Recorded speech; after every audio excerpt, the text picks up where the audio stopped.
What if the most terrifying weapons of World War II were never meant to be seen? Deep beneath the mountains of Germany, inside the hidden tunnels of Dries, something was created. Not a soldier, not a machine, something else. A fusion of man and something far worse.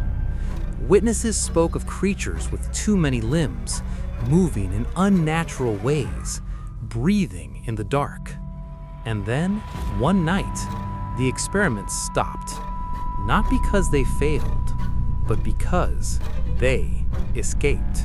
Chapter 1: The Hidden Complex. The WWII complex.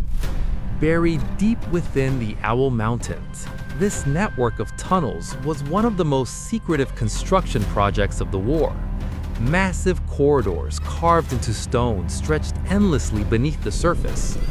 The purpose of the complex remains uncertain, but rumors spread among workers and guards alike. Some spoke of weapons. Others whispered about experiments. Conditions inside were harsh. Forced laborers disappeared frequently. Entire sections of the tunnels were restricted, heavily guarded, and completely silent. No machinery noise, no voices, just empty corridors and locked doors that no one was allowed to approach. Whatever was happening deeper inside was not meant to be seen. Chapter 2: The First Signs. It began with sounds. At first, workers reported faint scratching noises coming from behind reinforced walls. Guards dismissed it as animals. Rats were common in underground structures. But the sounds didn't match. They were too heavy, too deliberate. Sometimes they came in patterns, rhythmic, almost coordinated.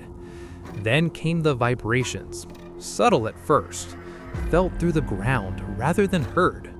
Workers began to avoid certain corridors, not because they were ordered to, but because something about those areas felt wrong, like something was moving just beyond the walls. Chapter 3: The Documents. A guard assigned to one of the restricted sections discovered something unusual.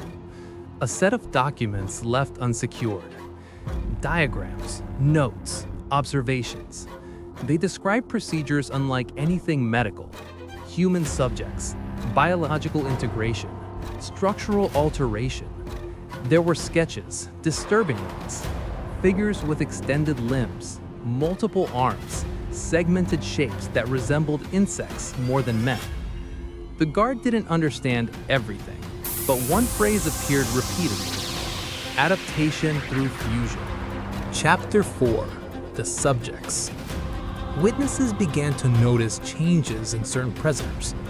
Those selected for transfer were never seen again, until one day, one returned, escorted, restrained, but alive, barely recognizable.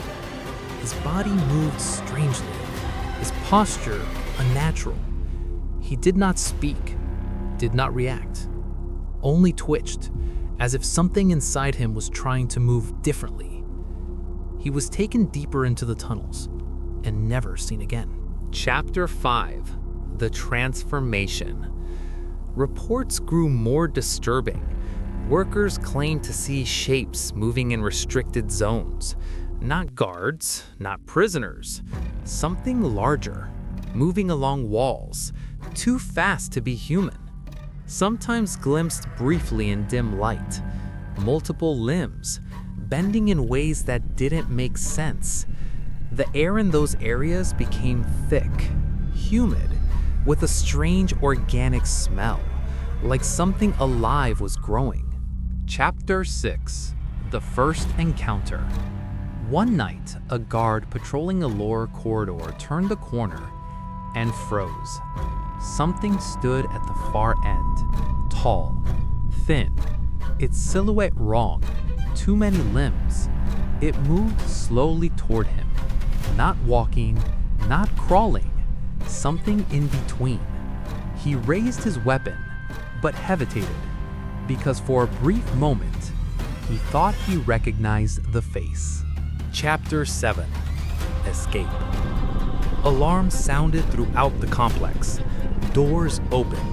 Locks failed. Something had gone wrong.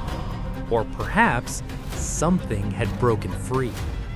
Guards reported multiple sightings. Creatures moving through tunnels. Fast, silent, unpredictable.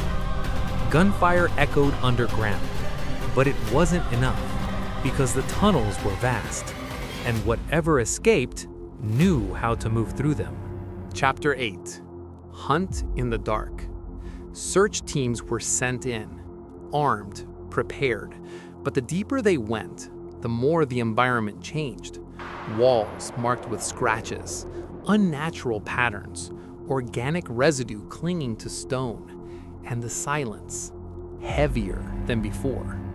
Then movement, quick, just out of sight, watching, waiting. They were no longer searching. They were being followed. Chapter 9. The Last Report. The final report was fragmented, incomplete.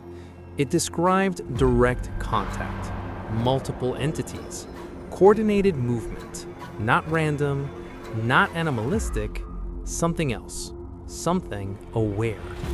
The last line read, "They remember being human." After that, nothing. No further communication, no survivors. Quick, just out of sight, watching, waiting. They were no longer searching. They were being followed. Chapter 10. Abandoned Depth. By the end of the war, the complex was abandoned, sealed, forgotten. No official record mentions the experiment. No evidence remains. Only empty tunnels stretching endlessly underground. But explorers who entered years later reported something strange. Faint sounds, echoes, scratching, deep within the walls. Officially, WWII is just another unfinished project, another mystery of the war. But some believe something was created there, something that was never meant to survive. And if the tunnels still exist, then so does the darkness inside them. And maybe whatever escaped never truly left.